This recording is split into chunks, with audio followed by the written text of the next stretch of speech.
జీవితంలో అబద్ధాలు చెప్పే వాళ్ళనైనా క్షమించవచ్చు కానీ ఆ అబద్ధాలను వెనకేసుకొచ్చి నిజమని నమ్మించే వాళ్ళను మాత్రం క్షమించకూడదు. ఇంకా బాగా అర్థం కావాలంటే ఫేక్ ప్రచారాలు చేసే చంద్రబాబు కంటే వాటిని నిజమని నమ్మించే ప్రయత్నం చేసే పవన్ కళ్యాణ్ పచ్చ మీడియాతోనే అత్యంత ప్రమాదకరం. వీళ్లతో జాగ్రత్తగా ఉండాలి. ఎన్నికలకు ముందు ఎన్నికల తరువాత చంద్రబాబు చేసిన దుష్ప్రచారాలు వాటిని నిజమని నమ్మించడానికి పవన్ కళ్యాణ్ ఎల్లో మీడియా చేసిన ప్రయత్నాలు అన్నీ ఇన్ని కావు. జగన్కు భయపడి పరిశ్రమలు పారిపోతున్నాయి అన్నారు, పారిశ్రామికవేత్తలు వణికిపోతున్నారు అన్నారు, ఉద్యోగాలు రాలేదు అన్నారు, అప్పులతో రాష్ట్రం శ్రీలంక అయిపోతుంది అన్నారు, నాసిరకం మద్యంతో మరణాలు అన్నారు, శ్రీవారి లడ్డూల్లో జంతువుల కొవ్వు కలిపారు అన్నారు. ఇలా ఒకటా రెండా దాదాపు 500కు పైగా అబద్ధాలను అలా ఓకగా చెప్పేశారు. చాలా వరకు ప్రజలను కూడా నమ్మించగలిగారు. నిజం నిప్పు లాంటిది సార్, ఏదో ఒకరోజు అబద్ధాన్ని దహించేయక మానదు. ఇలాంటి అబద్ధాలన్నీ దూది పింజల్లా తేలిపోతున్నాయి. వారి నోటితోనే నిజాలు బయటకు వస్తున్నాయి. 500 ఎందుకు కానీ లేటెస్ట్గా ఓ 5 వార్తలు మీకు చూపిస్తాను, చూడండి, వాస్తవాలు తెలుసుకోండి. ఒకసారి స్క్రీన్ పైన లేటెస్ట్గా వీళ్ళు చేసిన దుష్ప్రచారాలు, వాటికి సంబంధించినటువంటి వాస్తవాలు. ఎస్, జగన్మోహన్ రెడ్డి గారి హయాంలో ఇక్కడ చూడండి, జగన్మోహన్ రెడ్డి గారి హయాంలో పరిశ్రమలు పారిపోతున్నాయి. ఒక అమర్ రాజా ఎక్కడో ఎక్స్పాండ్ చేసుకుంటే, వ్యాపారాన్ని విస్తరించుకుంటే, హైదరాబాద్లో పెట్టుకుంటే పారిపోయిందని అబద్ధాలు ప్రచారం చేశారు. ఆ మహానుభావుడు కూడా సైలెంట్గానే ఉంటారు. ఆయన ఇప్పటికే చంద్రబాబు ముఖ్యమంత్రి కదా, రావచ్చు కదా ఆంధ్రప్రదేశ్కి, ఆయన రారు. ఇది అలా పారిపోయారని ఎవడు పారిపోయాడో ఎవరికి తెలియదు, ఏ పారిశ్రామికవేత్త వెళ్ళిపోయాడో ఎవరికి తెలియదు. వీళ్ళు తెచ్చిన ఫేక్ పరిశ్రమలు ఫేక్ పారిపోయారేమో కానీ, దొంగలు ఎవరన్నా పారిపోయారేమో కానీ ఏ పరిశ్రమ పారిపోలేదు, ఏ పారిశ్రామికవేత్త వణికిపోలేదని చెప్పడానికి ఆర్బీఐ ఇచ్చినటువంటి ఒక నివేదిక ఈరోజు మనం ఫస్ట్ వార్తగా చూస్తున్నాం. ఇక్కడ మనం చూస్తున్నది ఏంటది? స్టేట్ ర్యాంకింగ్ ఇన్ ఇండస్ట్రీ జీవీఏలో AP ranked first in south India. పరిశ్రమల స్థాపనలో, పరిశ్రమల కల్పనలో, పరిశ్రమలో ఏ స్థాయిలో ఆంధ్రప్రదేశ్కి వచ్చిందంటే సౌత్ ఇండియాలో టాప్లో కనిపిస్తోంది. మరి ఇలాంటి వాస్తవాలన్నీ దాచిపెట్టి పరిశ్రమలు పారిపోతున్నాయి, పారిశ్రామికవేత్తలు వణికిపోతున్నారు, ఇప్పటికీ రాష్ట్రానికి రానంటున్నారు అని డే 1 నుంచి మొదలుపెట్టారు. రైట్, విషపురాతలకు ఢిల్లీ హైకోర్టు కళ్ళెం. తిరుమల లడ్డూ వ్యవహారంలో తప్పుడు కథనాలపై న్యాయస్థానం సీరియస్. ఎంపీ వైవి సుబ్బారెడ్డి దాఖలు చేసిన ఈ పిటిషన్ పైన, పరువు నష్టం పిటిషన్పై విచారణ అనే వార్తను మనం చూడొచ్చు. ఈనాడు సహా పలు మీడియా సంస్థలు గూగుల్కు నోటీసులు. వీళ్ళు ఇష్టం వచ్చిన రాతలు, ప్రతిరోజు ఒక వార్త ఉంటుంది. భగవంతుడితో ఆడుకోవడం. ఎందుకంటే మనం ఎలాగో ఆత్మగా తిరుగుతున్నాం కాబట్టి ఆత్మలకి పెద్దగా దేవుడంటే భయము ఉండాల్సిన పని లేదు, భక్తి ఉండాల్సిన పని లేదు. ఇంకా ఉన్నటువంటి కుమారుడేమో, ఆత్మగారి కుమారుడేమో జర్నలిజం విలువలకు ఆల్రెడీ గుండు కొట్టేశారు. ఆయన గుండు కొట్టేశారు ఆల్రెడీ. కాబట్టి వాళ్ళు ఇష్టం వచ్చిన విషపురాతలు రాస్తారు. అందుకే ఢిల్లీ హైకోర్టు చీవాట్లు పెట్టింది వీళ్ళకి. ఈనాడు దినపత్రికకి, ఎల్లో మీడియాకి చీవాట్లు పెట్టింది. మీ ఇష్టం వచ్చిన రాతలు రాయడానికి లేదు, భగవంతుడు ఏదైనా శిక్ష వేస్తే మీకు ఆలస్యంగా వేస్తాడు, కోర్టులు అలా ఆలస్యం చేయవు, ఎప్పటికప్పుడు తీర్పులు చెప్తాయి, జాగ్రత్తగా ఉండండి అన్నట్టుగా కనిపిస్తోంది అక్కడ. దేవుడేసే శిక్షకి ఎప్పుడో కదా, చూద్దాంలే, ఈరోజు జరగాల్సిన నష్టం చేయాల్సిన వాళ్ళకి చేసేస్తే చాలు అని వాళ్ళు అనుకుంటున్నారేమో. భగవంతుడు అన్నీ చూస్తూ ఉంటాడు, జాగ్రత్తగా ఉండాలి. అది ఆత్మలైనా లేకపోతే ఆ ఆత్మలకి దాన్ని ఏమంటారు, వారసులైనా, ఎవరైనా సరే జాగ్రత్తగా ఉండాలి. నెక్స్ట్, వైఎస్ జగన్పై దర్యాప్తు అవసరం లేదు. ఏది? వివేకానంద రెడ్డి హత్య కేసులో సిబిఐ కోర్టు చెప్పిన మాట. ఏం ప్రచారం చేశారు వీళ్ళు, ఎంత దుష్ప్రచారం చేశారు. బాబాయ్ అంటారు, గొడ్డలంటారు, రక్తపు మరకలు అంటారు, నరికి నరికి నరికి అంటారు, ఇష్టం వచ్చినట్టు. మరి పవన్ కళ్యాణ్ గారు అయితే బాబాయినే నరికి చంపింది నువ్వు చూసావా? అది పవన్ కళ్యాణ్ గారి గొప్పతనం. డైరెక్ట్గా పలానా వ్యక్తే నరికి చంపేశాడని చెప్పడం పవన్ కళ్యాణ్ గారి గొప్పతనం. ఇలా చెప్పినా ఏ యాక్షన్ తీసుకోకుండా మన పైన ఇన్ని ఆరోపణలు చేస్తుంటే, డైరెక్ట్గా పలానా వ్యక్తే నరికేశాడని ఆరోపణలు చేస్తుంటే సైలెంట్గా కూర్చోవడం వైఎస్ఆర్సీపీ చేతగానితనం. ఇది ఆలోచించుకోవాల్సిన విషయం. దానివల్ల ఎంత నష్టపోయారో మీకు తెలుసు. దానివల్ల వైఎస్ఆర్సీపీ ఎంత నష్టపోయిందో తెలుసు. నేను వినిపిస్తా పవన్ కళ్యాణ్ గారు మాట్లాడిన మాటలు. చంద్రబాబు గారేమో బాబాయి గొడ్డలే అని అంటారు, ఈయనేమో డైరెక్ట్గా ఈయనే నరికేశాడు, ఈయనే చంపేశాడు అంటారు. మరి ఆ నాలుకలు ఏం చేయాలి ఇప్పుడు? వాళ్ళ నాలుకలు అబద్ధాలు చెప్పినటువంటి వాళ్ళ నాలుకలను ఏం చేయాలి? రేపు భోగి పండుగ వస్తుంది కదా, ఏం చేయమంటారు చెప్పండి ఆ నాలుకలను తీసి? ప్రజలు ఆలోచించుకోండి, వైఎస్ఆర్సీపీ కూడా ఆలోచించుకోవాలి. నెక్స్ట్ కొన్ని ఎగ్జాంపుల్స్ మాత్రమే. జగన్మోహన్ రెడ్డి గారు అప్పులు చేసి రాష్ట్రాన్ని ముంచేశారు, శ్రీలంక అయిపోయింది అన్నారు. ఇదిగో బడ్జెట్ సమావేశాల టైంలో ఈ రాష్ట్రం అప్పుల గురించి చంద్రబాబు నాయుడు గారి ప్రభుత్వం చూపించినటువంటి అప్పులు, జగన్మోహన్ రెడ్డి గారు చేసిన అప్పులు ఎంత అంటే 3,32,000 కోట్లు అని చెప్తారు. మళ్ళీ బయటకు వచ్చి 14 లక్షల కోట్లు అని చెప్తారు. ఈ అబద్ధాలు చెప్పటం వల్ల వైఎస్ఆర్సీపీ దీన్ని విస్మరించడం వల్ల వాళ్ళ అబద్ధాలు ప్రజల్లోకి వెళ్ళగలిగాయి. వైఎస్ఆర్సీపీ చాలా వరకు నష్టపోగలిగింది, నష్టపోయింది ఎన్నికల్లో. ఇప్పుడు ఒక్కొక్క వాస్తవం బయటకు వస్తోంది.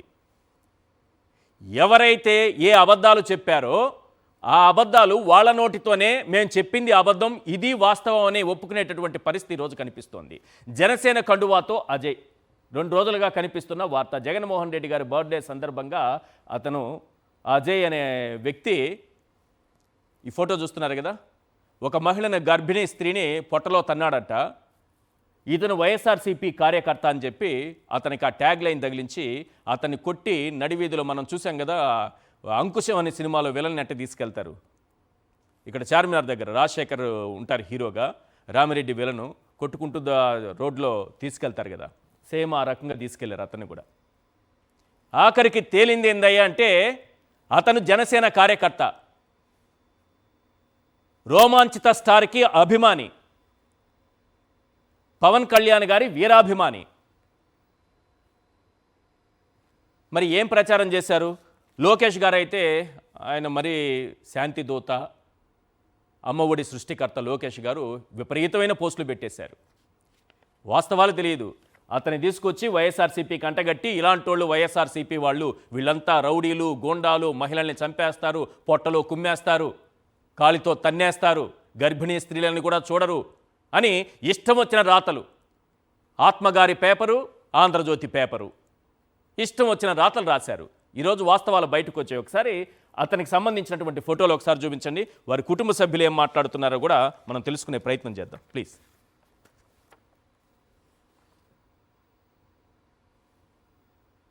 జనసేన కండువాతో అజయ్, ఆ పిల్లడు జనసేన కండువాతో అజయ్, ఒకసారి ఆ ఫోటోలు చూడండి.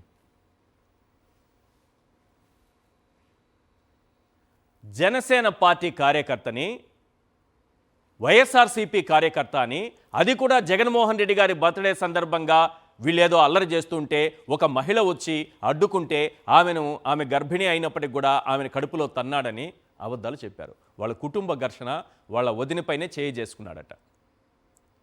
ఎవరు చెప్తున్నారు ఈ మాటలు? ఆ కుటుంబ సభ్యులు చెప్తున్నారు. సిగ్గుపడాలి వ్యవస్థలు సిగ్గుపడాలి సార్. ఒకసారి ఆ కుటుంబ సభ్యులు మాట్లాడింది, అతని సిస్టర్ ఒక మాట్లాడారు, ఆ సోదరి బయట ఒకసారి ప్లే చేయండి. మా అన్న వైఎస్ఆర్ పార్టీ కానే కాదు, వాళ్ళంతా ఏదో మనసులో పెట్టుకొని ఉద్దేశపూర్వకంగా చేశారు. అవన్నీ పాత కక్షలన్నీ పెట్టుకొని అసలు మా అన్న ఆమెను తన్నలేదు, కింద పడేయలేదు, అసలు కట్టితోనూ కొట్టలేదు. ఫస్ట్ సంధ్యారాణి అనిత నన్ను కొట్టేళ్ళకోసారి గొడవ జరుగుతుంటే ఏదో ఆపుతా అంటే నన్ను కొట్టేకొచ్చేళ్ళకోసారి నన్ను కొట్టారనే ఉద్దేశంతో మా అన్న అక్కడికి వచ్చాడే తప్ప లేకుంటే మా అన్న పార్టీలో లేనే లేడు సార్. అసలు మా అన్న అసలు వైఎస్ఆర్ పార్టీనే కాదు, అసలు పక్కా జనసేన. మా అన్న టాటో కూడా వేయించుకున్నాడు ఇన్స్టాగ్రామ్లో, అన్నిట్లోనూ మా అన్న జనసేన ఫొటోసే పెట్టినాడు. కానీ పక్క పవన్ కళ్యాణ్ గారు ఫ్యానే సార్. అతను ఓటు కూడా అతనికే వేస్తాడు. మేము ఎంత చెప్పినా ఇంట్లో వాళ్ళ మాట అస్సలకే విన్నాడు. కానీ వాళ్ళు అట్లా సృష్టించి మా అన్నని ఇచ్చేస్తున్నారు సార్. అసలు పెళ్లిగాని పెట్టి హంగామా చేస్తున్నారు సార్ వాళ్ళంతా. మా అన్న టాటో పిఎస్ పిక్ అని చేతి మీద కూడా వేయించుకున్నాడు సార్. లైవ్లో చూపించిన అమరన్న కూడా మా అన్నకు తెలుసు, అజయ్ అని అన్న. వాళ్ళిద్దరికీ 10 ఏళ్ళ నుంచి పరిచయం ఉంది. పక్కా జనసేన పార్టీ అని కూడా తెలుసు. ఆయన అమర్ అనే అతను ఎంపీటీసీగా పనిచేస్తున్నాడు. ఆయన కూడా న్యూస్లో చెప్పిన విధానంగా అంతా నిజమే ఉంది సార్. ఆ దృశ్యాలు ఇప్పుడు చూపించారు కదా, అజయ్ని పోలీసులు తీసుకెళ్తున్న దృశ్యాలు, అవి కూడా ఒక్కసారి మళ్ళీ వేయండి. యాక్చువల్లీ మనకి చట్టాలు ఉన్నాయి, చట్టం ప్రకారం వ్యవహరించాలి. అతను తప్పు చేస్తే కఠినంగా శిక్షించాలి, చట్ట ప్రకారమే చర్యలు తీసుకోవాలి, చట్ట ప్రకారమే అతన్ని కేసు పెట్టాలి, చట్ట ప్రకారం కోర్టులో హాజరుపరచాలి. అతను అలా నడుస్తున్నాడు. వైసీపీ కార్యకర్త అనుకుని కొట్టేశారు. మా పవన్ కళ్యాణ్ గారు ఏం చేస్తారో ఇప్పుడు ఆయనకి తెలిస్తే అందరికీ రోమాలు బీకేస్తానన్నారు కదా, ఇప్పుడు ఏం చేస్తారో అర్థం కావట్లేదు. అతను జనసేన కార్యకర్త అలా ఊరేగించి తీసుకెళ్లడం, తీవ్రవాదిని తీసుకెళ్ళినట్టు తీసుకెళ్లారు. సరే, అది పోలీసులు ఆ స్థాయిలో ఆ కేసును చూస్తున్నారేమో మనకు తెలియదు. అక్కడ జరిగిన గొడవ ఏ స్థాయి అనేది. అన్నదమ్ముల మధ్య ఘర్షణ, మధ్యలో వదిన రావడంతో వదిన పైన చేయి చేసుకున్నాడు అని కుటుంబ సభ్యులు చెప్తున్నారు. పొట్టలో తన్నాడని ఈనాడు దినపత్రిక ఎల్లో పేపర్ రాస్తుంది. పోలీసులేమో కేసు నమోదు చేసి అతను ఏ విధంగా కొట్టుంటారో మీరు ఆలోచించుకోండి. కనీసం నడవలేకపోతున్నాడు. చట్ట ప్రకారం చర్యలు తీసుకోండి. అతను కొట్టుంటే కేసు పెట్టుకోండి, కోర్టులో హాజరుపరచండి. అతనికి ఏ శిక్ష వేయాలో ఆ శిక్ష తప్పు చేస్తుంటే వేయాల్సిందే. కానీ అతను వైఎస్ఆర్సీపీ కార్యకర్త అని తెలియక ఆ విధంగా చితకబారేశారు. ఇలా కొట్టి నడివీధిలో ఊరేగించి ఆఖరికి లోకేష్ గారు కూడా ట్వీట్ పెట్టేశారు. జనసేనకు సంబంధించినటువంటి ఎంపీటీసీ అమర్ గారు ఆ ప్రాంతానికి సంబంధించిన వ్యక్తి ఈరోజు ఒక న్యూస్ ఛానల్లో మాట్లాడుతూ వాస్తవాలు బయటపెట్టారు. ఒకసారి అమర్ మాట్లాడింది ఒకసారి ప్లే చేయండి సార్. మాది బాలసముద్రం గ్రామము. మాకి వాళ్ళకి 4 కిలోమీటర్ల డిస్టెన్స్. ఇంకోటి ఏమంటే వాడు జనసేన, వైసీపీ కాదు. వాడు అబ్బాయి చేతి మీద పవన్ కళ్యాణ్ అనే టాటూ కూడా ఉంది. వాడు ఏమంటే ఊర్లో ఏదో అది అట్లా మారుమూల పల్లెల్లో ఎవరైనా ఫ్రీగా మందు పోసినా, బిర్యానీ పెట్టినా పార్టీలకు అతీతంగా పోయి తింటారు, తాగుతారు. ఇది కామన్. ఆ విషయంలో హంగామా చేసుకుందామనే ఇంటెన్షన్ లో జరిగిన పొరపాటు చేసుకోవడం తప్ప వాడు ఇది పార్టీలలోనో లేకపోతే ఆమె తన్నల్లోనో ఒక కొట్టల్లోనో కాన్సెప్ట్ కాదు. ఇంకోటి ఏమంటే వాడి ఆ వ్యక్తిత్వం కాదు. ఫస్ట్ ఆఫ్ ఆల్ వాడు పార్టీల గురించి, మనిషి గురించి నాకు నథింగ్. అని నాకు 10 ఏళ్ళుగా తెలిసిన వ్యక్తిగా అట్లా కాలుతో తన్ని ప్రవర్తించేంత వ్యక్తిత్వము, అంత గలీజ్ క్యారెక్టర్ కాదు వాడిది. భయస్తుడు వాడు. కాకపోతే వాడిని ఈ రోజు ఆ స్థాయిలో దెబ్బలు కొట్టి వాడిని అందరూ ఇన్ని నానా మాటలు అంటే చేయలేని మా స్థాయి దాటిపోయింది. కాకపోతే వాళ్ళన్నకు ఫోన్ చేసి మీరంతా మాట్లాడుకుని ఇప్పుడు కూడా ఇప్పుడు ఎవరైతే కేసు పెట్టినారో వాళ్ళ అన్నదమ్ముళ్ళే వీనికి వాళ్ళంతా బలం వానికి ఊర్లో. మీరేరా వాడు రేపు పొద్దున్నే బయట వచ్చి సమాజంలో తలెత్తుకోలేకుండా ఏదైనా సూసైడ్ చేసుకున్నా కూడా దానికి కారణం మీరేరా అని కూడా చెప్పిన వాళ్ళకి. జగన్మోహన్ రెడ్డి గారి బర్త్డే అనేది ఏ స్థాయిలో జరిగిందంటే చరిత్ర కని విని ఎరగని రీతిలో ఒక నాయకుడి బర్త్డేని ఈ రకంగా సెలబ్రేట్ చేసుకుంటారా అభిమానులు అన్న స్థాయిలో 2 రాష్ట్రాల్లోనూ జరిగింది. ఇది చూసి తట్టుకోలేక దీన్ని ఏ రకంగా డైవర్ట్ చేయాలని ఆఖరికి తమ పార్టీ వాడినే బలిచ్చేశారు. ఏం చేస్తారు? అలంకరిస్తారు కదా, బలిచ్చే ముందు మేకపోతుల్ని, గొర్రెల్ని అలంకరిస్తారు కదా. పాపం ఆ విధంగా అలంకరించేసి అతన్ని తీసుకొచ్చి వైఎస్ఆర్సీపీకి అంటగట్టేశారు. ఎవడో ఒకడు దొరికాడు వైఎస్ఆర్సీపీ అని చెప్పాలి. జగన్మోహన్ రెడ్డి గారి బర్త్డేలో గర్భిణీ స్త్రీ కడుపులో దన్నాడని చెప్పాలి. చెప్పేసి జగన్మోహన్ రెడ్డి గారి పైకి నెట్టేయాలి. అందుకు ఎవరో ఒకరిని పట్టుకురావాలి, వాళ్ళని అలంకరించేసి మనం బలిచ్చే ముందు చేస్తాం కదా, ఆ విధంగా తీసుకుపోతున్నారు చూడండి. ఇలా తీసుకుపోవడం మానవ హక్కులకు కరెక్టేనా? మానవ హక్కుల సంఘాలు ఏమన్నా ఉంటే ఇది కరెక్టే అయితే కరెక్ట్ అని చెప్పండి, తప్పు అయితే తప్పని వచ్చి ప్రశ్నించండి సార్. చాలా హక్కుల గురించి మనం మాట్లాడుతుంటాం కదా, మరి ఇది కరెక్టా కాదా అని ప్రశ్నించండి, భయపడకండి, అడగండి. వాస్తవం అయితే కరెక్టే, ఇటు చేయడం, కొట్టచ్చు, కాళ్ళు కీళ్ళు తీసేయచ్చు, నడివీధిలో ఊరేగించవచ్చు, వైఎస్ఆర్సీపీ కార్యకర్త అనుకొని మేము చేశాము అని అంటారా? లేదా ఈ విధంగా చేసినందుకు ఇదే కరెక్ట్ శిక్ష అని అంటారా? ఇది చట్టాల్లో ఉందా అనేది కూడా ఒక్కసారి చూసుకోండి. అందరూ ఒకసారి దాన్ని పరిశీలించండి. ఇవన్నీ చూసిన తర్వాత కొన్ని ప్రశ్నలు మన ముందున్నాయి, ఒకసారి అవి చూద్దాం. రైట్.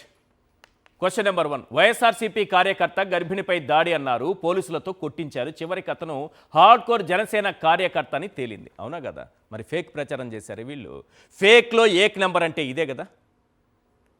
Next question number 2. పరిశ్రమలు పారిపోయాయన్నారు, జగన్ హయాంలో పారిశ్రామిక రంగంలో ఏపీ నెంబర్ 1 దక్షిణాదిలో అని ఆర్బీఐ తేల్చింది. అవునా కాదా? ఏ రకంగా ఫేక్ ప్రచారాలు చేశారో చూడండి. మరి అందుకే అనేది వీళ్ళని ఫేక్లో ఏక్ నెంబర్ అంటే వీళ్ళే అని. నెక్స్ట్, జగన్ ఒక్క ఉద్యోగము ఇవ్వలేదన్నారు, 5 ఏళ్లలో 4 లక్షల ఉద్యోగాలు, ప్రైవేటు ఉద్యోగాలు కల్పించారు, ప్రభుత్వ కాంట్రాక్ట్ అవుట్సోర్సింగ్ సపరేట్గా 6,62,000 కల్పించారు.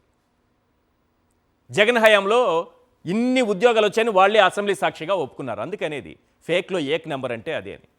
నెక్స్ట్, శ్రీవారి లడ్డూల్లో జంతువులకు కలిపారు అన్నారు. చివరకు లైట్గా కల్తీ జరిగిందని సిట్టుతో కట్టుకథ నడిపిస్తున్నారు. ఇక్కడికి దిగారు. ఫేక్లో ఏక్ నెంబర్ అంటే ఇదే. నెక్స్ట్, బాబాయ్ గొడ్డలి నరికి చంపారు అన్నారు. జగన్పై దర్యాప్తు అవసరం లేదని సిబిఐ కోర్టు సుత్తితో నెత్తి మీద కొట్టి చెప్పింది. అందుకే వీళ్ళనేది ఫేక్లో ఏక్ నెంబర్ అని. నెక్స్ట్, 14 లక్షల కోట్లు అప్పులు రాష్ట్రం శ్రీలంక అన్నారు. చివరికి అసెంబ్లీలో 3.32 లక్షల కోట్లని ఒప్పుకున్నారు. ఫేక్లో ఏక్ నెంబర్ అంటే ఇదేనా కాదా? నెక్స్ట్, లిక్కర్ స్కామ్ నాసిరకం మద్యంతో మరణాలన్నారు. చివరకు కల్తీ మద్యం తయారు చేస్తూ అడ్డంగా వీళ్లే దొరికిపోయారు. అందుకే అనేది ఫేక్లో ఏక్ నెంబర్ అంటే వీళ్లే అని. నెక్స్ట్, విద్యుత్ ఛార్జీలు పెంచి జగన్ షాక్ ఇచ్చాడు అన్నారు. 18 నెలల్లో 16,000 కోట్ల రూపాయల విద్యుత్ ఛార్జీలతో బాధేశారు చంద్రబాబు నాయుడు గారు. ఫేక్లో ఏక్ నెంబర్. అర్థమైంది కదా ఎవరనేది? నెక్స్ట్, 30,000 మంది అమ్మాయిలు అక్రమ రవాణా అన్నారు. అలాంటిదేమీ జరగలేదని మళ్ళీ అసెంబ్లీ సాక్షిగా ఒప్పుకున్నారు. ఇప్పుడు అర్థమైంది కదా ఫేక్లో ఏక్ నెంబర్ ఎవరో? నెక్స్ట్, ప్రభుత్వ భవనాలకు రంగుల కోసం 3,000 కోట్లు అన్నారు. చివరకు అసెంబ్లీ సాక్షిగా 100 కోట్లే అని ఒప్పుకున్నారు. ఇప్పుడు అర్థమైందా ఫేక్లో ఏక్ నెంబర్ ఎవరో? ఫైనల్గా ఇవన్నీ చూసిన తర్వాత big question and big screen ఒకసారి. రైట్, ఇప్పుడు మనం చూస్తున్నాం big question on big screen. అధికారంతో తన అవినీతి కేసులు today's big question, Chandrababu fake ప్రచారాలకు మార్కెటింగ్ హెడ్గా పవన్ కళ్యాణ్ పనిచేస్తున్నారా? మార్కెటింగ్ చేసుకోవాలి కదా ఫేక్ ప్రచారాలని. అన్నిటికీ మార్కెటింగ్ ఉన్నట్టే దీనికి కూడా ఉందా? సో చంద్రబాబు ఫేక్ ప్రచారాలకు మార్కెటింగ్ హెడ్గా పవన్ కళ్యాణ్ పనిచేస్తున్నారా? ఈ అంశంపైనే మనం చర్చిద్దాం. చర్చలో పాల్గొంటున్నారు వెంకటరెడ్డి గారు, వైఎస్ఆర్సీపీ అధికార ప్రతినిధి, అలాగే రామ్నాథ్ గారు, సీనియర్ అనలిస్ట్. ఎస్ రామ్నాథ్ గారు, ఈ అబద్ధాలతో అసత్య ప్రచారాలతో నిత్యం వైఎస్ఆర్సీపీ పైన ఒక దాడి జరుగుతోంది. నిజం చెప్పాలంటే ఆ దాడి ఎప్పటి నుంచి అంటే ఎన్నికలకు ముందు జరిగింది, ఎన్నికల తరువాత జరుగుతోంది. అసలు ఈ దాడి వల్ల వైఎస్ఆర్సీపీకి జరిగిన నష్టం ఎంత? దీని నుంచి అసలు బయటపడుతుందా? ఈశ్వర్ గారు, మీకు వెంకటరెడ్డి గారికి నమస్కారం. ఈరోజు ఆ ఇన్సిడెంట్ చూస్తే ఇప్పుడు న్యాయస్థానాలు కూడా స్పందించారు. ఎందుకంటే న్యాయస్థానాల పనిని పోలీసులే చేసేస్తూ ఉన్నారు. సరే అతను నేరం చేశాడా ఏంటనే తర్వాత అయితే చట్టాన్ని అయితే పోలీసులే చేతుల్లోకి తీసుకున్నారని అర్థమవుతుంది. సాధారణంగా సుప్రీంకోర్టు గైడ్లైన్స్ ప్రకారం కూడా ఒక వ్యక్తి అక్యూజ్డ్ గా ఒక నేరానికి పాల్పడ్డారని అనుమానం ఉన్నప్పుడు అది నిరూపితం కాకముందు అతడు ఒప్పుకోకపోతే బహిరంగంగా మీడియా ముందు కూడా ప్రవేశపెట్టడానికి లేదు. పెట్టాల్సి వచ్చినా కూడా ముసుగు కూడా వేయాల్సి ఉంటుంది. అలాంటిది నడి రోడ్డు మీద కొట్టారనేది క్లియర్ గా అర్థమవుతుంది. మరి లేకుంటే అతనికి ఏమన్నా ఫిజికల్ గా ఛాలెంజెస్ ఉన్నాయా, లేకుంటే అలా ఎందుకు నడుస్తారని అంటే కొట్టారనే తెలుగుదేశం పార్టీ వాళ్ళే చాలా సగర్వంగా తెలుగుదేశం పార్టీ వాళ్ళు సోషల్ మీడియాలో చెప్పుకుంటూ ఉన్నారు. వీళ్ళు ఎందుకు ఈ పని చేస్తూ ఉన్నారు అంటే, ఇప్పుడు అతనేమి రౌడీ షీటర్ కాదు, రెగ్యులర్ గా ఇదే నేరాలకు పదే పాల్పడుతున్న వ్యక్తి కూడా కాదు. అతడు ఒక మెకానిక్ పని చేసుకునే దళితుడు, చిన్న గ్రామంలో దళిత యువకుడు. వాళ్ళ నాన్న అదే గ్రామంలో చెత్త ఊడ్చి ఏదో 4 డబ్బులు సంపాదించుకుంటూ ఫ్యామిలీని పోషించుకునేవారు. వీళ్ళు ఆ ఊర్లో ఏ కార్యక్రమం జరిగినా, చిన్న గ్రామంలో ఏ కార్యక్రమం జరిగినా, ఏ పార్టీ వాళ్ళు జరిపినా కూడా వెళ్తూ ఉంటారు. ఇతను జనసేన పార్టీ వ్యక్తి అన్నది క్లియర్ గా అర్థమవుతుంది. ఇంకోటి ఏంటి, అతను సోషల్ మీడియాలో కూడా మొత్తం పవన్ కళ్యాణ్ గారి ఫోటోలు జనసేన కండువాతోనే ఉన్నాయి. ఆ ఫోటోలు నిన్ననో మొన్న అప్లోడ్ చేసినవి కాదు కదా, ఎన్నో రోజుల నుండి అప్లోడ్ చేసినవి. అంటే ఇతను క్లియర్ గా జనసేన పార్టీ వ్యక్తి అన్నది అర్థమవుతుంది. ఇక్కడ ఏమైపోయింది, అతడు ఏదో జగన్మోహన్ రెడ్డి బర్త్డే సందర్భంగా అదే రోజు అక్కడ గొడవ జరగడంతో వాళ్ళ వదినారే అంటూ చెప్తూ ఉన్నారు. ఇదివరకే ఫ్యామిలీ మీద గొడవ ఉండడంతో వీళ్ళ నాన్నగారు నా మీద తిడుతూ ఉండడంతో వెళ్ళి తోశారని చెప్తున్నారు. తోయడం కూడా తప్పే, దాంట్లో అనుమానం ఏం లేదు. కానీ ఆ ఘటనకు ఇంత సీరియస్ గా పోలీసులు ఎందుకు రియాక్ట్ అయ్యారు? సాధారణంగా అయితే రియాక్ట్ కాదు, మరి అరెస్ట్ చేసేవాళ్ళు, కేసు పెట్టేవాళ్ళు. కానీ కొట్టి కదిరిలో పట్టణంలో నడు రోడ్డు మీద ఇలా ఊరేగించారు అంటే దీని వెనక మోటివ్ ఏంటి? ఆ జనసేన పార్టీ ఎంపీటీసీనే చెప్తున్నారు, నారా లోకేష్ గారు ఇన్వాల్వ్ అయ్యారు. పెద్ద వాళ్ళు ఇన్వాల్వ్ అయిన తర్వాత ఇది హిందీ పరిధిలో ఎవరి పరిధిలో లేకుండా పోయింది. మొత్తం 10 కుటుంబాలు ఉంటే దళిత కుటుంబాలు, వాళ్ళందరూ కూడా ఏదో పోలీసులు హెచ్చరించి పంపిస్తారనుకుంటే ఇది ఇంత దూరం వెళ్ళిపోయింది, అతన్ని మనం కాపాడాలి అని ఈవెన్ ఆ కేసు పెట్టిన కుటుంబ సభ్యులు కూడా ఇప్పుడు ప్రయత్నాలు చేస్తే చివరకు పోలీసులు అందరూ కూడా మా పరిధిలో లేదు, చాలా దూరం వెళ్ళిపోయిందని చెప్తున్నారు. అంటే ఏంటి, నారా లోకేష్ గారు ఇన్వాల్వ్ అయ్యారని జనసేన పార్టీ ఎంపీటీసీనే స్వయంగా చెప్తున్నారు. దానివల్లే ఇంత దూరం వెళ్ళిందని. ఎందుకు ఈ పని చేస్తూ ఉన్నారంటే వైఎస్ఆర్సీపీని 2 విధాలుగా వీళ్ళు బెదరగొట్టాలి అనుకుంటున్నారు. ఎవరైనా సరే వైసీపీలో ఇటీవల గ్రామాల్లో పెద్ద ఎత్తున ఊపు ఉందన్నది కరెక్ట్ గా అర్థమవుతోంది. మన జగన్మోహన్ రెడ్డి బర్త్డే సందర్భంగా చాలా ఓపెన్ అయ్యి చిన్న చేశారు. దీంతో ఇగో ఎప్పుడైనా కానీ మీరు జగన్మోహన్ రెడ్డి కార్యక్రమాల్లో వైసీపీ కార్యక్రమాల్లో పాల్గొంటే వీళ్ళ ట్రీట్మెంట్ ఉంటుంది చూడండి అని చెప్పి బెదరగొట్టడానికి ఒక ప్లాన్ చేశారు. సహజంగానే వైఎస్ఆర్సీపీ కార్యకర్తను ఈ స్థాయిలో కొట్టి అవమానకరంగా నడు రోడ్డు మీద ఊరేగిస్తే తప్పనిసరిగా వైసీపీ వాళ్ళు రెస్పాండ్ అవుతారు. అప్పుడు మళ్ళీ ఇంకో ప్రచారం చేయొచ్చు. చూసారా వైసీపీ వాళ్ళు ఎలాంటి వాళ్ళు, మహిళలంటే వీళ్ళకి గౌరవం లేదు, ఒక గర్భిణీ స్త్రీని కొడితే మళ్ళా అతన్ని వెనక్కి వేసుకొస్తున్నారు అని ఒక ప్రచారం చేయాలి అనుకున్నారు. కానీ అన్నిసార్లు కాలం అనేది సహకరించదు. తెలిసిపోయింది ఇతను జనసేన పార్టీ నాయకుడు అని. ఇక్కడ పవన్ కళ్యాణ్ గారు పదే యోగి ఆదిత్యనాథ్ ట్రీట్మెంట్ అంటూ ఉంటే ఇది ఎంత చెడు ప్రాక్టీస్ అన్నది స్వయంగా ఈరోజు ఆయన కళ్ళ ముందు జనసేన పార్టీ కార్యకర్తకే జరిగింది. కరెక్ట్. బంగ్లాదేశ్ ను ప్రపంచం మొత్తం ఊస్తోంది. ఏంద్రా అట్లా రోడ్డు మీదకి వచ్చి అంత అల్లరి చేయడం ఏంటి, చట్టాన్ని చేతుల్లోకి తీసుకోవడం ఏంటి. ఇప్పుడు మనం కూడా కోర్టులు అవసరం లేదు, ఎవరు అవసరం లేదు, పోలీసులు కొట్టకపోతే లా అండ్ ఆర్డర్ ఎలా కంట్రోల్లో ఉంటుంది అనే స్థాయికి ప్రభుత్వాధినేతలు వెళ్ళిపోయిన తర్వాత ఇక బంగ్లాదేశ్ కి మనకి తేడా ఏముంటుంది? కరెక్ట్. రాజ్యాంగాన్ని రచించిన వాళ్ళు అంత అమాయకంగా ఏం వాళ్ళు పెట్టలేదు. ఎవరికి ఎంతవరకు అధికారాలు ఇవ్వాలి, పోలీసులకే శిక్షలు వేసే పరిస్థితి విధిస్తే ఏమవుతుందన్నది తెలుసు. కాబట్టి మీరు జస్ట్ దర్యాప్తు చేసి నిజాలతో ఛార్జ్ షీట్ తీసుకురండి, అది నిజమో కాదు కోర్టులు తేలుస్తాయి 2 పక్షాల వాదనలు విన్న తర్వాత అనే ఒక సిస్టమ్ పెట్టారు. కానీ ఇక్కడ ఏమైపోయింది, వాళ్ళే తీర్పిచ్చేశారు, వాళ్ళే శిక్షణ అమలు చేసేసారు పోలీసులు. అతనికి భవిష్యత్తు ఎంత డ్యామేజ్. ఇప్పుడు అతను చేసింది కరెక్ట్ అని ఎవడు అనడం లేదు, కానీ ఈ స్థాయిలో ఎందుకు వెళ్తూ ఉన్నారు అన్నది ఇప్పుడు ప్రశ్న. పైగా సరే లా అండ్ ఆర్డర్ మేము కంట్రోల్ చేయాలి, మహిళల జోలికి వస్తే తాట తీస్తాం, తోలు తీస్తాం అంటున్నారు. ఇంతకంటే సీరియస్ అంశాలు జరిగాయి కదా. ముచ్చుమరిలో ఒక బాలికని తెలుగుదేశం పార్టీ వాళ్ళే ఇచ్చేసేసి ఆమె డెడ్ బాడీ కూడా దొరకకుండా ముక్కలుగా నరికి నదిలో వేశారు. మరి వాళ్ళని కూడా ఆ రోజు ఇలాగే ఊరేగించారా? జనసేన పార్టీకి సంబంధించిన ఒక మహిళా నాయకురాలే నా ప్రైవేట్ వీడియోల కోసం ఒక పెద్ద స్కెచ్ చేశారు. ఆ ప్రయత్నంలో ఒక డ్రైవరే చనిపోయాడు, హత్యకు గురయ్యాడు. అంత జరిగితే ఏ రోజైనా పవన్ కళ్యాణ్ గారు స్పందించారా? యోగి ఆదిత్యనాథ్ ట్రీట్మెంట్ ఎక్కడన్నా ఇచ్చారా? ఒక యుగేంద్ర ఏదో ఒక ఆయన మచిలీపట్నంలో ఒక ఆర్ఎంపీ డాక్టర్ మీద 100 మంది వెళ్ళి డైరెక్ట్ గా ఇంటి మీద పడి కొట్టేసి కాళ్ళు పట్టించుకున్నారు. మరి అప్పుడు ఏమన్నా పోలీసు వాళ్ళు ఏమన్నా చర్యలు తీసుకున్నారా? ఏమి తీసుకోలేదు. వీళ్ళంతా ఎందుకు చేస్తూ ఉన్నారు ఏదంటే వైఎస్ఆర్సీపీని ఒక ముద్ర వేసేయాలి వైసీపీ మీద, వైసీపీ వాళ్ళంతా ఇలాగే ఉంటారు అని ఒకటి చెప్పే ప్రయత్నంలో భాగంగానే వీళ్ళు చేస్తూ ఉన్నారన్నది అయితే చాలా క్లియర్ గా అర్థమవుతుంది. ఇక్కడ చాలా దిగ్భ్రాంతి కలిగించే అంశం ఏంటంటే ఒక మీడియా ఒక అధికార పార్టీ పోలీసులు అంత కుమ్మక్కైతే ఎలాంటి పరిస్థితులు సృష్టించవచ్చు అన్నదానికి ఇది ఒక ఎగ్జాంపుల్. రైట్. ఇందులో ఇతను జనసేన పార్టీ కార్యకర్త అన్న విషయము ఈ రోజు ఏ పత్రికలు అయితే వైఎస్ఆర్సీపీ వ్యక్తి ఇతనని రాశారో ఆ పత్రికలకు సంబంధించిన రిపోర్టర్లకు తెలియకుండా ఏముండదు ఈశ్వర్ గారు తెలుసు. కానీ ఆ 2 పత్రికల్లో ప్రధానంగా మొదటి పేజీలోనే ఇతను వైసీపీ కార్యకర్త అని వేశారు. అంటే ఏంటిది అంటే రిపోర్టర్లని వ్యవస్థను కూడా తెలుగుదేశం పార్టీకి మీడియా సంస్థలు ఏమన్నా అద్దెకిచ్చాయా? ఏం చేయగలుగుతారు రిపోర్టర్లు కూడా? వాస్తవం అందరికీ తెలిసి కూడా రాశారు. అంటే ఇది ఎగ్జాంపుల్. మొత్తం చట్టాన్ని చేతుల్లోనికి తీసుకోవడాన్ని, పోలీసులు కొట్టినా తప్పు కాదు అన్న విధానాన్ని సమాజం ఎంకరేజ్ చేస్తూ పోతే ఇగో ఇలాంటివి జరుగుతాయి. అతను జనసేన పార్టీ కార్యకర్త. ఇప్పుడు పవన్ కళ్యాణ్ గారు ఏం సమాధానం చెప్తారు?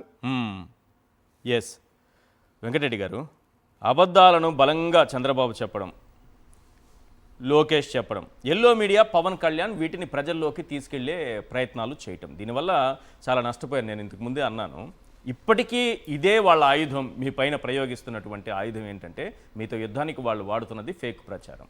ఈరోజు జనసేన కార్యకర్తను తీసుకొచ్చి వైఎస్ఆర్సీపీ కార్యకర్తని కాళ్ళు కీళ్ళు అన్నీ ఇంచేసి బాగా లాఠీలతో కొట్టి నడి రోడ్లో ఆడేదో పెద్ద ఉగ్రవాదో తీవ్రవాదో అయినట్టు రేప్ కేసులు ఏదో ఉన్నట్టు అతని మీద ఆ విధంగా ఊరేగించుకుంటూ తీసుకెళ్లారు. అతన్ని మళ్ళీ మీ పార్టీ కంటగట్టారు. ఈశ్వర్ గారు, ముందుగా మీకు ప్యానెల్లో ఉన్న రామనాథానికి, సాక్షి టీవీ ప్రేక్షకులకు నమస్కారాలు. చంద్రబాబు నాయుడు గారు ఈరోజు కొత్తగా ఇది నేర్చుకున్నటువంటి విద్య కాదు. మీరు అబ్జర్వ్ చేయండి, చంద్రబాబు నాయుడు గారు రాజకీయ జీవితం బిగిన్ అయినప్పటి నుంచి తర్వాత మెల్లిగా రామారావు గారి దగ్గరికి వెళ్ళే ముందు చేసినటువంటి కొన్ని విన్యాసాలు, తర్వాత రామారావు గారి దగ్గరికి వెళ్ళిన తర్వాత ఆయన దించడం కోసం ఇదే ఫేక్ ప్రచారాన్ని వాడాడు. ఓకే. లక్ష్మీపార్వతి గారిని అదే బూచిగా చూపించి, ఆ, సో ఆయన రామారావు గారి మీద నగ్నంగా కార్టూన్ లేపించి, రామారావు గారిని స్త్రీలోల్డ్ అంటూ అసహ్యంగా రాపిచ్చి, ఏ విధంగా ఫేక్ ప్రచారాలు చేసి ఆ పార్టీని జయప్రదంగా లాక్కున్నాడో మనం అందరం చూసాం. ఆ పార్టీని జయప్రదంగా ఎలా సాధించాడో మనం చూసాం. ఓకే. దాని తర్వాత రాజశేఖర రెడ్డి గారు ముఖ్యమంత్రిగా అయ్యే కంటే ముందు ఇదే ఫేక్ ప్రచారం, అసలు రాజశేఖర రెడ్డి గారి మీద విపరీతమైన ఫ్యాక్షనిస్ట్ అని ఇలాంటి ముద్రలేసి వాళ్ళ పత్రికతో రాపిచ్చాడు ఈనాడుతో.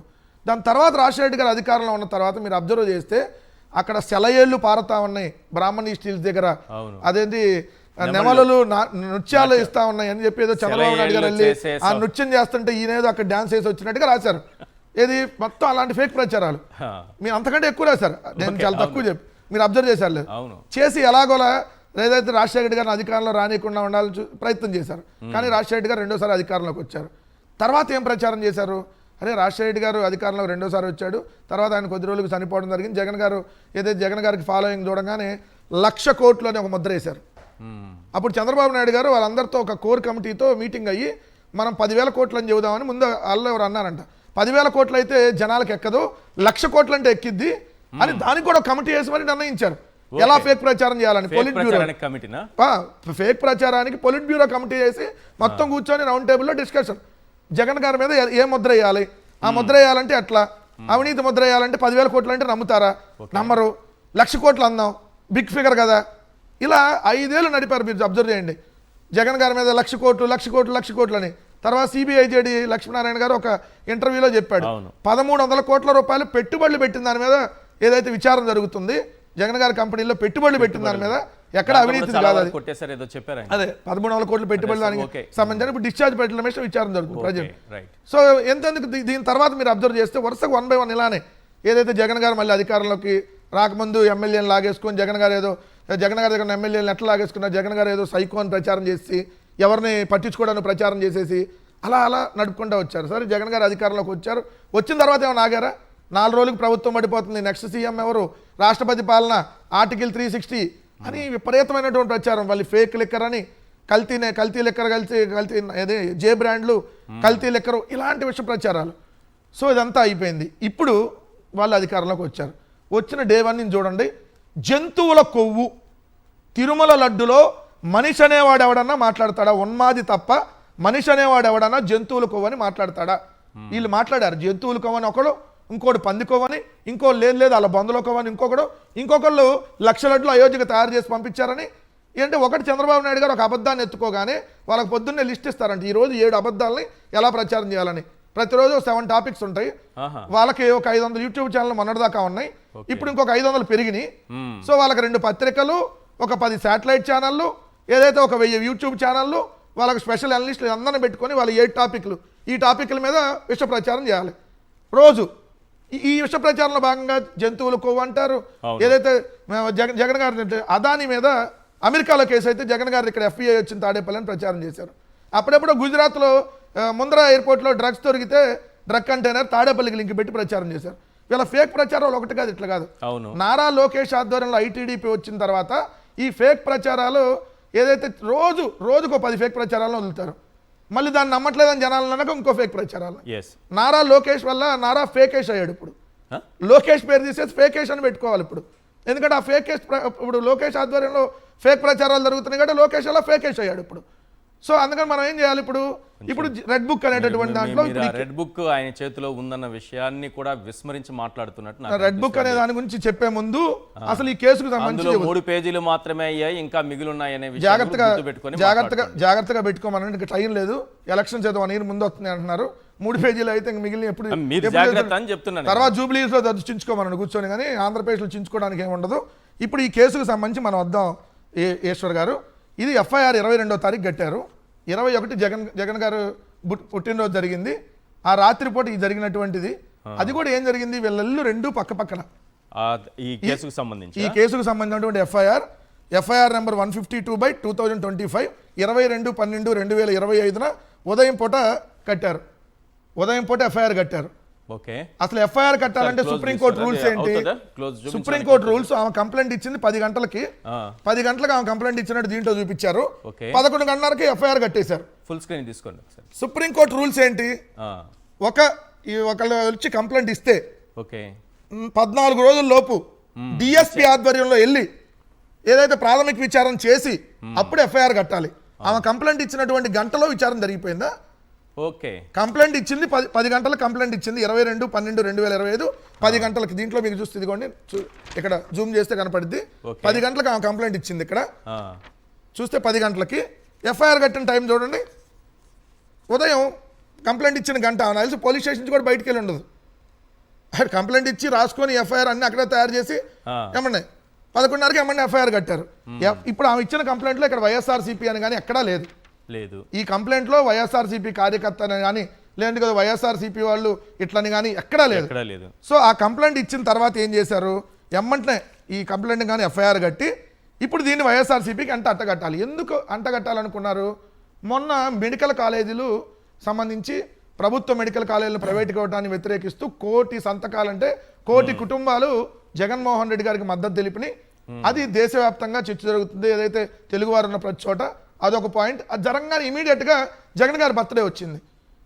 దేశవ్యాప్తంగానే కాదు ప్రపంచవ్యాప్తంగా ఉన్న తెలుగు వాళ్ళు జగన్ గారి బర్త్డేని అంగరంగ వైపుగా జరుపుకున్నారు. మీరు కొన్ని వీడియోలు చూడండి, పొలాల్లో పనిచేసుకునేటటువంటి కూలీలు, మహిళా కూలీలు వాళ్ళు కేక్ కట్ చేసుకొని అక్కడ కూడా జగన్ అన్న పుట్టినరోజు శుభాకాంక్షలు చెప్పారు.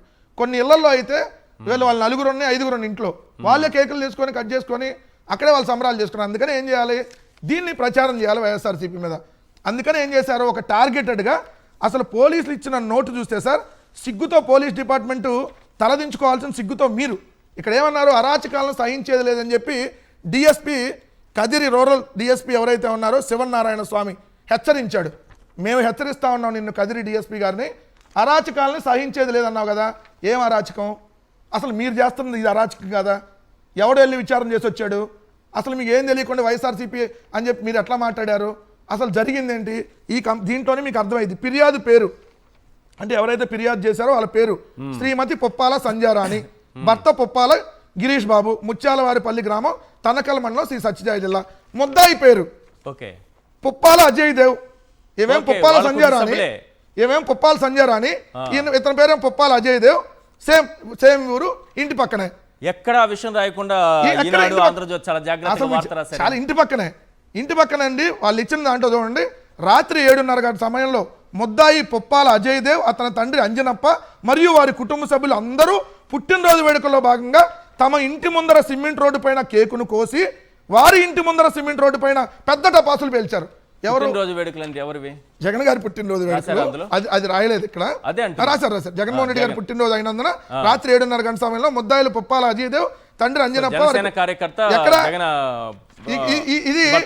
ఇది ఎవరైతే ఇప్పుడు ఈ గర్భవతి ఉన్నారో గర్భిణి, ఆ గర్భిణి గారి ఇంటి ముందు కాదు, వాళ్ళ ఇంటి ముందు టపాసులు కాల్చుకున్నారు. ఎవరైతే పుట్టినరోజు వేడుకలు చేస్తున్నారో అది కూడా రాశారు. ఇక్కడ చూడండి, సిమెంట్ రోడ్డు మీద ఇంటి ముందర ఎవరిది, వారి ఇంటి ముందు సిమెంట్ రోడ్డు మీద పెద్ద పెద్ద టపాసులు పేలి, అవి పేలి పెద్ద శబ్దం వచ్చింది.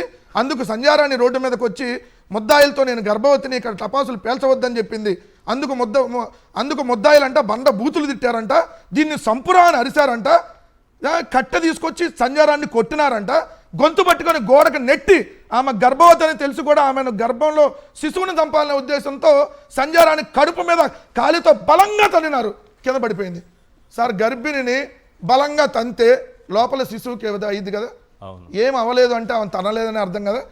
కట్టెబెట్టి కొట్టారంట, గర్భిణిని కట్టెబెట్టి కొట్టి ఇది చేస్తే ఆమె డాక్టర్ రిపోర్ట్ ఇచ్చింది, ఏం కాలేదు, చాలా సేఫ్గా ఉన్నారు, అసలు ఏం బిడ్డకు అసలు ఇంచుతు కూడా ఏం కాలేదని. అంటే ఆ కడుపు మీద ఎక్కడ గాయాలైనట్టు కూడా ఇవ్వాల. సో అంటే కొట్టలేదనగా దానికి అర్థం. అంటే అక్కడ ఏం జరిగింది, వీళ్ళిద్దరూ ఒకటే ఫ్యామిలీ, ఒకటే ఇంటి పేరు, ఒకటే సామాజిక వర్గం. అయితే ఇక్కడ చూడండి, దీన్ని కులం కూడా తీసుకొని వచ్చారు. చూడండి, గర్భిణిపై దాడి హేయం, ఎంఆర్పిఎస్ నాయకులు రంగంలో దింపారు. ఎమ్మటనే చంద్రబాబు గారు తెలివి మామూలు తెలివి కాదు. ఎంఆర్పిఎస్ ఏ నాయకులు, జిల్లా, నియోజకవర్గం, పట్టణ, 3 దించారు లైన్లోకి. దించి ఎంఆర్పిఎస్ నాయకులు ఖండించారు. మహిళలపై దాడులకు పాల్పడిన వారు ఎంతటి వారైనా కఠినంగా శిక్షించాలని కోరారు. వాళ్ళు ఎంఆర్పిఎస్ఏ, వీళ్ళు ఎంఆర్పిఎస్ఏ. ఎవరైతే గర్భిణి వాళ్ళిద్దరూ ఒకటే కుటుంబానికి సంబంధించి ఇద్దరు సేమ్ సామాజిక వర్గం, కానీ ఇక్కడ ఎంఆర్పిఎస్ ఖండించారని అక్కడ లోకల్ పేపర్లో వేపిస్తారు. సో ఇంత దారుణం సార్. అంటే ఇక్కడ క్లియర్ గా మనం అర్థం చేసుకోవాల్సిన అంశం ఏంటంటే, జగన్మోహన్ రెడ్డి గారి బర్త్డే బాగా జరిగింది కాబట్టి కొంతమంది మీద కేసులు పెట్టేసి వైఎస్ఆర్సీపీ అని నెపవేసేస్తే అయిపోయింది అని. Right. వాళ్ళ ఫాదర్ వైఎస్ఆర్సీపీ, ఇతను వైఎస్ఆర్సీపీలో ఒక్కరోజు కూడా లేడు. సో ఇతను క్లియర్గా జనసేన వైపు తిరుగుతా ఉన్నాడు.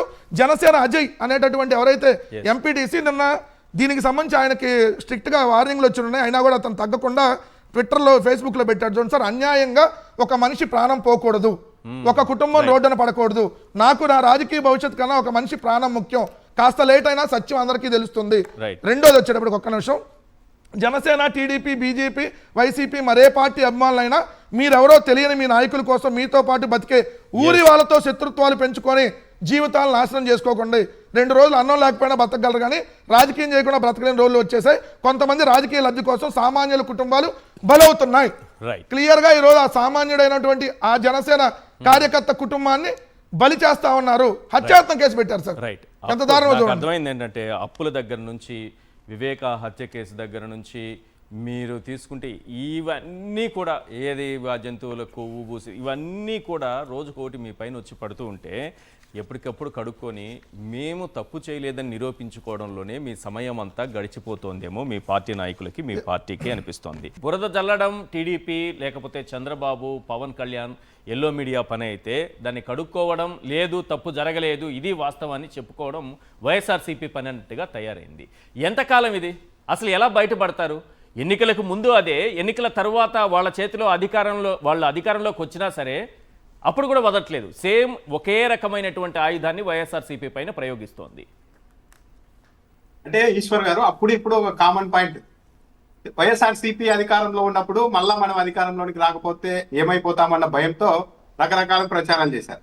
ఇప్పుడు అధికారంలోకి వచ్చిన తొలి రోజు నుండి మళ్ళీ జగన్ వస్తాడేమో అని భయపడుతున్నారు. అంటే అప్పుడు ఇప్పుడు ఒక భయం అనేది కామన్ గా ఉంది. ఈ భయం అనేది ఎందుకు ఉంది అంటే సరైన పరిపాలన అందించడం లేదు కాబట్టి.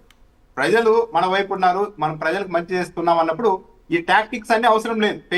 కానీ ఒక విషయం సార్, ఎన్నికలకు ముందు చేసినటువంటి దుష్ప్రచారాలు ప్రజలు చాలా వరకు నమ్మారా లేదా? వీళ్ళు సరిగా కౌంటర్ ఇవ్వకపోవడం వల్ల నమ్మారు. ఇప్పుడు కూడా అదే ఆయుధాన్ని వాడుతున్నారంటే దీన్ని కూడా కొంతవరకు నమ్మే అవకాశం ఉంటుంది కదా. ఇప్పుడు నమ్మే అవకాశం ఉంటుంది ఈశ్వర్ గారు, మీరు చెప్పినట్టు నమ్ముతారనేది గ్యారెంటీనే. వైఎస్ఆర్సీపీ దానికి తగ్గట్టు జాగ్రత్తలు తీసుకోవాలి. కాకపోతే ఏంటంటే ఎప్పుడైనా కానీ ఎక్కువ ప్రచారం చేయడానికి స్కోప్ ప్రభుత్వానికి వ్యతిరేకంగా చేసే ప్రచారం అనేది ప్రజల్లోకి బాగా వెళ్తుంది. ఓకే, అధికారంలో ఉన్నారు కాబట్టి ఇలాంటి తప్పులు చేయగలుగుతారు, కానీ పని కట్టుకొని ప్రతిపక్షాన్ని టార్గెట్ చేస్తోంది తెలుగుదేశం పార్టీ. కానీ ఇవన్నీ ఎప్పటికప్పుడు బయటకు వచ్చేస్తూ ఉన్నాయి. అవును, మీరు బాగా గమనిస్తే ఆదాని, జగన్మోహన్ రెడ్డి లంచాలు తీసుకున్నారు అని చెప్పి ప్రచారం చేస్తారు. అవును, మొన్న ప్రెస్ మీట్ పెట్టి మంత్రులు ఇద్దరు అలాంటి ఆధారాలు ఉంటే బయటకు వచ్చేవి కదా, లేదు అందుకే మేము ఆదానితో మళ్ళా ఒప్పందాలు చేసుకుంటున్నాం అని చెప్పేశారు. అవును, ఇదే పత్రికలంతా ఆదాని అనే వ్యక్తి ఆంధ్రప్రదేశ్ ను వీడి వెళ్ళిపోతేనే ఆంధ్రప్రదేశ్ బాగుపడుతుంది, లేకుంటే ఆదాని అనే వ్యక్తి కేవలం దోచుకోవడానికి ఇక్కడికి వచ్చారని ప్రచారం చేశారు ఇదే మీడియా సంస్థలు. అవును, మొన్న కొందరు మీడియా మిత్రులు కలిసినప్పుడు ఎందుకు ఆ మీడియా సంస్థలు మరీ ఇంతగా ఎప్పుడూ లేని విధంగా ఏకపక్షంగా పూర్తిగా అది నిజమా అబద్ధమా మనకి సంబంధం లేదు, వైసీపీ మీదకి తోసేయాలన్నట్టుగా ఎందుకు పనిచేస్తున్నాయి అన్నప్పుడు ఒక ఆయన కారణం చెప్పాడు, ఒక జర్నలిస్ట్ గారు. ఏంటంటే భయం ఉంది, మీడియాలో కూడా భయం ఉంది. తెలుగుదేశం పార్టీ అధికారంలోకి వచ్చేసిన తర్వాత తెలుగుదేశం పార్టీ కార్యకర్తలు, నాయకులు అంతా ఇక మనం రాజ్యాన్ని గెలిచేసాం, సుదీర్ఘంగా అధికారంలో ఉంటామన్న ఉద్దేశంతో వచ్చిన తొలి రోజుల్లోనే వెళ్లి సాక్షి ఆఫీసులన్నీ తగలబెట్టారు, సాక్షి కార్యాలయాల మీద దాడులు చేశారు. రేపు ప్రొద్దున వైఎస్ఆర్సీపీ అధికారంలోనికి వస్తే ఆ ట్రీట్మెంట్ మాకుంటుందేమో అని కొన్ని మీడియా సంస్థలు భయపడుతున్నాయి. అందుకనే ఇక పూర్తిగా తెగించి తెలుగుదేశం పార్టీతో కలిసి మరి ఏదో విధంగా మళ్ళీ తెలుగుదేశం పార్టీని గెలిపించాలన్న ప్రయత్నం అయితే పెద్ద ఎత్తున చేస్తూ ఉన్నారు అనేది చెప్తున్నారు. ఈ కేసులు పెట్టిన విధానం చూడండి, పొట్టేళ్లు నరికి విందిచ్చారని కూడా 3-4 చోట్ల కేసులు పెట్టారు జగన్మోహన్ రెడ్డి గారి పుట్టినరోజు సందర్భంగా. వీటన్నింటిని చూసి గ్రామీణ ప్రజలు నవ్వుకుంటున్నారు. వీటన్నింటిని ఆపరేట్ చేస్తున్న పై స్థాయి వాళ్ళకు అసలు గ్రామీణ ప్రాంతాలు, గ్రామీణ వాతావరణం అంటే ఏంటో తెలియదా? చంద్రబాబు నాయుడు గారికి అయితే తెలుసు కదా ఇవన్నీ. అంటే తెలియని వాళ్ళు ఎవరైనా ఆపరేట్ చేస్తున్నారేమో పరిపక్వత లేకుండా అన్న ఒక అభిప్రాయం చర్చ నడుస్తుంది. ఇప్పుడు బహిరంగంగా జంతు బలి నిషేధం తెలుసు అందరికి, అసలు జంతువుల్ని చంపడం కూడా కరెక్ట్ కాదు. కానీ ఇది ప్రాక్టికల్ గా అమలు అయ్యేసరికి చూడండి, ఒక ఊర్లో జాతర జరుగుతూ ఉంటుంది, పోలీసులు కూడా సెక్యూరిటీకి వెళ్తారు, కళ్ళ ముందే రోడ్ల మీదే ఈ మేకల్ని, పొట్టేళ్లను నరకడం ఇవన్నీ చేస్తూ ఉంటారు. ఈవెన్ తెలుగుదేశం పార్టీ వాళ్ళు కూడా పెద్ద పెద్ద నాయకుల్ని ఇన్వైట్ చేసినప్పుడు ఎమ్మెల్యేలు, ఎంపీలని వాళ్ళు కూడా ఇది పని చేస్తూ ఉంటారు. అంటే ప్రాక్టికల్ ఒకటిలా ఉంటుంది, చట్టం ఒకలా ఉంటుంది. సాధారణంగా అయితే పోలీసులు ఈ కేసులు పెట్టరు, కానీ మన ఎందుకు పెట్టారు? 3-4 చోట్ల పొట్టేళ్లు నరికారు, విందిచ్చారు అని అంటే ఇంకో ఆప్షన్ లేదు. ఆ స్థాయిలో వీళ్ళ మీద ఒత్తిడి ఉంది అన్నది చాలా క్లియర్ గా అర్థమైపోతుంది. మొలకల చెరువులో నకిలీ మద్యం బయటపడినప్పుడు జయచంద్రారెడ్డి తెలుగుదేశం పార్టీ వాళ్ళు అనుకున్నాం. ఓకే. వీళ్ళు ఎంత సమర్థవంతంగా దీన్ని ఇప్పుడు ఆ జోగి రమేష్ చేశారేమో అనే లెవెల్ కి తీసుకొని వచ్చారు. ఇప్పుడు జోగి రమేష్ గారు లోపల ఉన్నారు, జయచంద్రారెడ్డి గారు బయటనే ఉన్నారు. ఈ లెవెల్ కి తీసుకొని వస్తున్నారు ప్రతిదీ.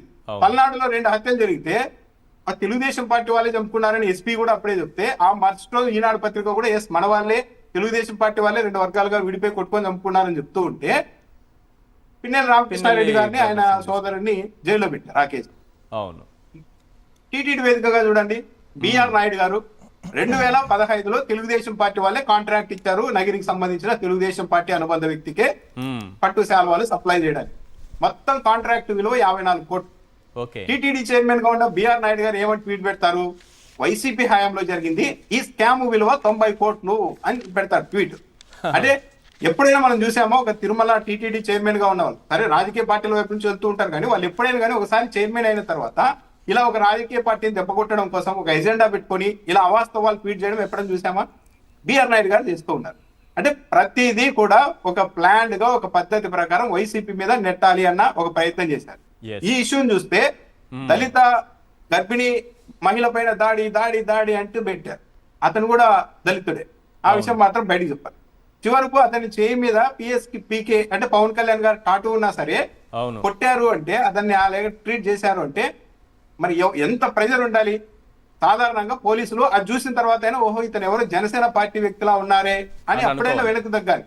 అది కూడా తగ్గకుండా వాళ్ళు ముందుకు వెళ్ళిపోయి బుల్రోజ్ చేసి అతన్ని కొట్టి రోడ్డు మీద అలా ఊరేగించే పరిస్థితికి తీసుకొని వచ్చారంటే మనం దేన్నైనా మేనేజ్ చేయగలుగుతాం. అతని చేయి మీద జనసేన పార్టీ పవన్ కళ్యాణ్ గారి ఫోటో ఉండొచ్చు, పచ్చబొట్టు ఉండొచ్చు, ఫోటోలు ఉండొచ్చు, ఏమైనా ఉండొచ్చు, కానీ మనం బుల్రోజ్ చేస్తాం అని ఒక ధీమాతో వీళ్ళు ముందుకు వెళ్తున్నట్టుగా ఉన్నారు. అయితే వైఎస్ఆర్ కాంగ్రెస్ పార్టీ ప్రతిపక్షంలో ఉంది కాబట్టి వీళ్ళు చేస్తున్న ప్రచారాలన్నీ తేలిపోతున్నాయి. కాస్త మెల్లగా వాళ్ళ ఎప్పుడైనా చూడండి, ఫస్ట్ 2-3 రోజులు చాలా ఫోర్స్ గా ఉంటుంది తెలుగుదేశం పార్టీ అటాక్. ఇంకా నిలబడుతుందా లేదా ఈ ఎపిసోడ్ లో వైసీపీ అనేంత స్థాయిలో ఉంటుంది, కానీ 2-3 రోజుల తర్వాత అది మెల్లగా తేలిపోతూ ఉంటుంది. అలా అని వైసీపీ కూడా జాగ్రత్తగా ఉండాల్సిందే. ఓ 2-3 రోజుల తర్వాత ఆటోమేటిక్ గా ప్రజలకు అర్థమైపోతుంది, మనం ఏం చెప్పాల్సిన అవసరం లేదనుకుంటే మనలాగా మళ్ళీ ఇంకోసారి దెబ్బతినే అవకాశాలు కూడా ఉంటాయి. కాబట్టి జాగ్రత్తగా ఉండాల్సిందే. అంటే పవన్ కళ్యాణ్ ఆల్రెడీ ఇబ్బందులు ఉంటాయని చెప్పాడు కదా, ఇబ్బందులు జనసేనలో ఓర్చుకోవాలని డైరెక్ట్ చెప్పినట్టే. శాశ్వతంగా అధికారంలోకి రానే ఉన్నాను. శాశ్వతం కాదండి పవన్ కళ్యాణ్ అంటే నేను ఒకటి చెప్తాను, వ్యక్తి శాశ్వతం కాదు, ఎవరు శాశ్వతం కాదు, ఒకవేళ అధికారం కూడా శాశ్వతం కాదు. ఎందుకంటే మేమే శాశ్వతంగా ఉంటాం ఆయన అనుకుంటున్నారేమో, అది కూడా శాశ్వతం కాదు. ఎప్పటికీ ఒకే పార్టీ ఉండడం అనేది శాశ్వతం కాదు. ఒకవేళ శాశ్వతంగా లేకుండా చేస్తామంటే ప్రజారాజ్యం పార్టీ లాగా ఇంకో దాంట్లో కలిపేయాలి వైఎస్ఆర్సీపీ. మార్గమే లేదు. ప్రజారాజ్యం లాగా మూసేస్తే తప్ప వేరే మార్గం లేదు సార్. శాశ్వతంగా ఇప్పుడు ఆయన లేకుండా చేస్తున్న ఎట్లా శాసనాలు శాసనం అని అదేంటి మన శశికళలాగా శపథం చేస్తే ఏమయ్యాడు? 2018 ఎన్నికల్లో 2 చోట్ల పోటీ చేసి 2 చోట్ల ఓడిపోయాడు. కానీ ఈ పవన్ కళ్యాణ్ శపథాలుగా ఎవడు పట్టించుకుంటాడు? ఇక్కడ క్లియర్గా ఏంటి, రెడ్ బుక్ అనేటటువంటి పిచ్చి కుక్క. నేను నారా లోకేష్ గారిని అంటల్లా, ఆయన చేతిలో ఉన్న రెడ్ బుక్ అంటా ఉన్నా, మళ్ళీ మార్క్ మై వర్డ్స్, ఆ పిచ్చి కుక్క ఎటు పడితే అటు వెళ్ళిపోతుంది. ఎందుకు? మనం పిచ్చోడి చేతిలో రాయి ఉంటుంది, ఆ రాయి పిచ్చోడు ఎటు ఇస్తుంటాడో తెలియదు. ఇప్పుడు రెడ్ బుక్ అనేది ఒకరోజు జర్నలిస్టుల మీద కొలుతారు, ఓ రోజు YSR Congress party social media యాక్టివిస్టుల మీద కొలుతారు, ఇంకో రోజు వైఎస్ఆర్ కాంగ్రెస్ పార్టీ నాయకుల మీద కొలుతారు, ఓ రోజు ఉద్యోగస్తుల మీద కొలుతున్నారు, ఓ రోజు ఐఏఎస్లు, ఇంకో రోజు ఐపీఎస్లు. ఇప్పుడు జనసేన వాళ్ళ వంతు వచ్చింది, జనసేన వాళ్ళ మీదకి వాళ్ళు వదిలారు. ఆయన అన్నాడు యోగి ఆదిత్యనాథ్ ట్రీట్మెంట్ అన్నాడు కదా, ఇప్పుడు జనసేనకి ఇచ్చారు యోగి ఆదిత్యనాథ్ ట్రీట్మెంట్. ఇప్పుడు దీనికి ఏం సమాధానం చెబుతాడు? నీవు నేర్పిన విద్య నిర్దాక్ష అన్నట్టుగా నువ్వే చెప్పన్నావు, నువ్వే వాళ్ళ మీద ఈ ట్రీట్మెంట్ ఇవ్వాలంటే నీ వాళ్ళకి ఇచ్చారు ఫస్ట్. అది రెండో అంశం వచ్చేటప్పటికి ఇక్కడ క్లియర్ గా ఈ రెడ్ బుక్ అనేది తెలుగుదేశం వాళ్ళని కూడా వదిలారు, తెలుగుదేశం వాళ్ళని కూడా వేధిస్తుంది. దానికి ఎగ్జాంపుల్ నవంబర్ 26వ తారీఖు 2025 మీరు ఆంధ్రజ్యోతి పత్రికలు చూస్తే డైరెక్ట్ గా లోకేష్ దగ్గరికి వెళ్ళి ఆళ్లగడ్డ తెలుగుదేశం వాళ్ళు కంప్లైంట్ ఇచ్చారు. ఆళ్లగడ్డ నియోజకవర్గం సిరివెల్లలో రవిచంద్రారెడ్డి అనే టీడీపీ కార్యకర్తపై పోలీసులు అత్యంత అమానుషంగా ప్రవర్తించారని, ఊర్లోకి కూడా వెళ్ళనివ్వకుండా అప్రకటిత ఆంక్షలు పెట్టారని, సొంత అక్క చనిపోయిన తెలుగుదేశం పార్టీ కార్యకర్త వాళ్ళ సొంత అక్క చనిపోయినా ఊర్లోకి వెళ్ళనివ్వలేదని, ఆయన భార్య క్యాన్సర్తో బాధపడుతున్నా కనికరం లేకుండా వ్యవహరిస్తున్నారని జోనల్ కోఆర్డినేటర్లు లోకేష్ చుట్టుకి తెచ్చారు. అంటే ఈ రెడ్ బుక్ అనే పిచ్చి కుక్క తెలుగుదేశం వాళ్ళని కూడా కరుస్తుంది. ఇది ఎవరి మీద వెళ్తే వాళ్ళకి ఇది అసలు తీసుకురాకూడదు.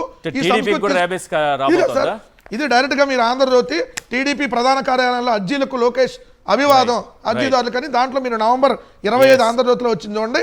వాళ్ళ భార్య క్యాన్సర్తో బాధపడుతున్నా ఊరికి వెళ్ళిన ఇట్లా తెలుగుదేశం అండి. రైట్. అంటే అక్కడ ఉన్నటువంటి నియోజకవర్గ ఇన్ఛార్జా మరి ఎమ్మెల్యేనా ఇంకా పై స్థాయి వాళ్ళ ఇతను రానిట్లేదంటే ఈ రెడ్ బుక్ వేధింపులకు తెలుగుదేశం వాళ్ళు కూడా బలైపోతున్నారని ఇక్కడ క్లియర్గా అర్థమవుతుంది. నేను ఒకటైతే ఫైనల్గా చెప్పదలుచుకున్నా, ఇంటి బయట మనం బోర్డులు చూస్తాం ఏమని, కుక్కలు ఉన్నాయి జాగ్రత్త అని. ఇప్పుడు ఆంధ్రప్రదేశ్ రాష్ట్ర బయట బోర్డర్లో ఏదైతే ఫ్లెక్స్లు కానీ హోర్డింగ్లు కానీ బోర్డులు కానీ పెట్టాలి. ఎందుకంటే ఏమని పెట్టాలి, ఆంధ్రప్రదేశ్ రాష్ట్రంలో రెడ్ బుక్ అనే పిచ్చి కుక్క ఉంది, తస్మాత్ జాగ్రత్త, అది ఎవరినైనా కలిసిద్ది, రాష్ట్రంలోకి అడుగు పెట్టేటప్పుడు చాలా జాగ్రత్తగా చూసుకోండి అని బోర్డులు పెట్టాల్సినటువంటి పరిస్థితి ఏర్పడింది. రైట్. థ్యాంక్ యూ అండి వెంకటరెడ్డి గారు చర్చలో పాల్గొన్నందుకు. అలాగే రామ్నాథ్ గారు thank you so much sir. ఇది వాళ్ళ చర్చా కార్యక్రమం. చూస్తూనే ఉండండి సాక్షి టీవీ.